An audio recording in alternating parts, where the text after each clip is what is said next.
Herkese merhabalar arkadaşlar. Enfes Yemek Tariflerine hoş geldiniz. Bugün sizlere yapması son derece kolay, lezzeti muhteşem olan tencerede harika bir ekmek yaptım. Çerez gibi yendi. Soğumaya bile fırsatı olmadı diyebilirim.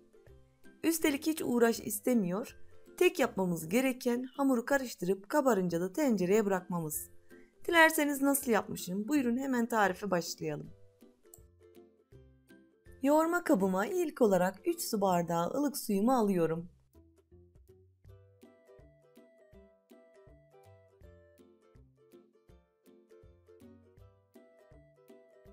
Üzerine 1 yemek kaşığı toz şeker ve 1 yemek kaşığı kuru mayayı alıp maya eriyene kadar karıştırıyorum. Hamurunu da elimle yoğurmayacağım için ben bu şekilde küçük bir oklava ile karıştırmayı tercih ettim. Sizler spatula veya kaşıkla da aynı işlemleri yapabilirsiniz. Fakat ununu eklediğiniz zaman ağırlaşacağı için kırılmayacak ya da eğilmeyecek tahta kaşıklardan seçmenizi öneririm. Mayası eriyince üzerine 5,5 su bardağı unu 3 seferde yedire karıştırdıkça ekliyorum. Unun üzerine de 1 tatlı kaşığı tuz ilave edip hamurumu hiç elimi değdirmeden oklava ile özleşene kadar karıştırarak yoğuruyorum. Bu arada arkadaşlar kullandığım bardak ölçüm 200 ml standart su bardağıdır. Ekmeğimizden güzel sonuç almamız için hamur gayet çok yumuşak olması gerekiyor. Bu da piştiği zaman içinin petek petek olmasını sağlayacak. Eğer çok yumuşak diye un eklerseniz içi çok sıkı olur ve de kabarmaz, tadı da aynısı olmaz. Ne demek istediğimi sonuna kadar izlerseniz anlayacaksınız arkadaşlar. Onun için hamuru verdiğim ölçüler dışına çıkmanızı önermem. Yani verdiğim ölçüler tam kıvamında.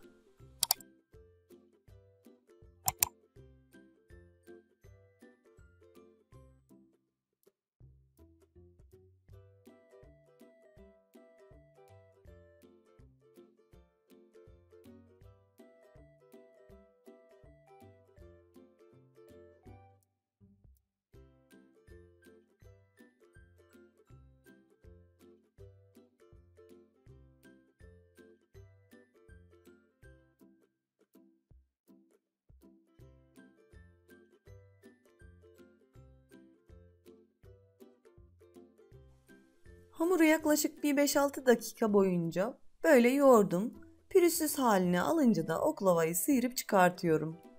Sonra üzerini streç ile hava almayacak şekilde örtüyorum. Kabarması için 35-40 dakika arası bekleteceğim.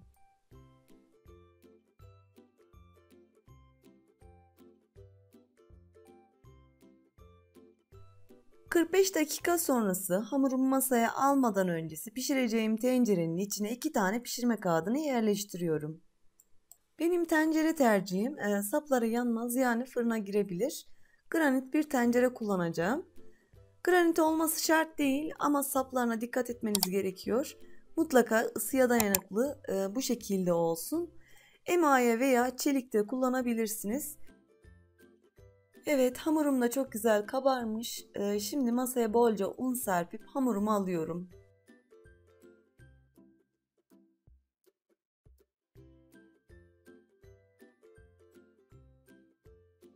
Bakar mısınız arkadaşlar? Tel tel çok güzel kabarık olmuş. Bu aşamalarda hamur elimize çok yapıştığı için bol bol un kullanarak hamurumu tek bir beze haline aldırıyorum.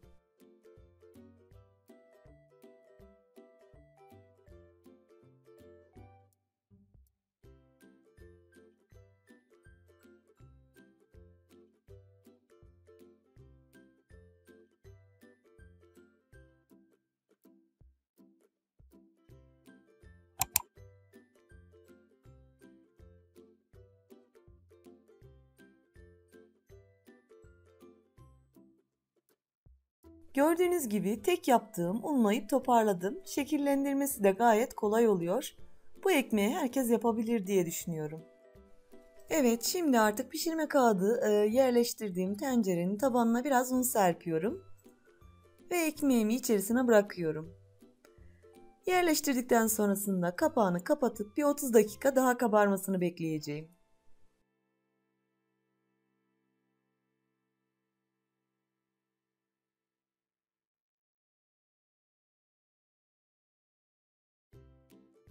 Bu arada kapağını kapatmadan öncesi de gene üzerine biraz un serptim. 30 dakika sonrası bu şekilde gene çok güzel kabarmış. Kapağına hamur değmeden maalesef yetişemedim. Sizler burada dikkat edin. Kabarması kapağı çıkmaya yaklaştığı an kapağını alın ki benimki gibi yapışmasın. Bazen böyle video çekimlerimde olabiliyor. Son olarak pişmeye göndermeden öncesi temiz bir jilet veya keskin bir bıçakla da üzerine çizikler attım. Ve fırına verdim. Tam 180 derece fırında 1 saatte pişti.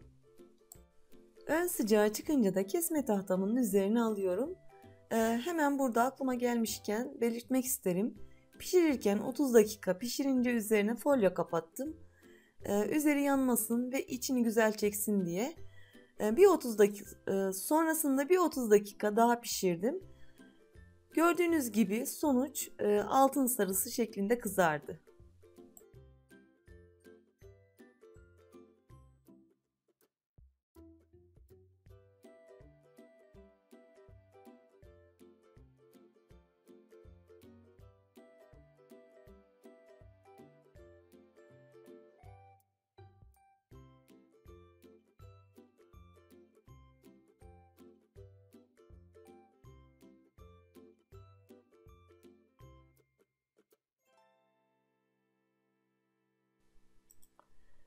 Hemen şöyle daha soğumasını bile bekleyemeden dilimledim. Sizlere içinin petek petek kabarıklığını ve dışının çıtırlığını bir an önce göstermek istedim.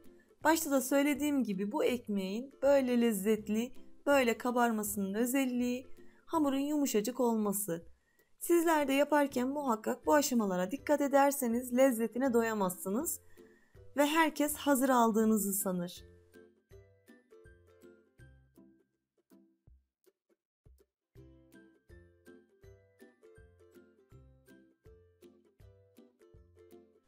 Bugünkü tarifimin de sonuna geldim. Deneyeceklere şimdiden afiyet olsun. Beni izlediğiniz için çok ama çok teşekkürler.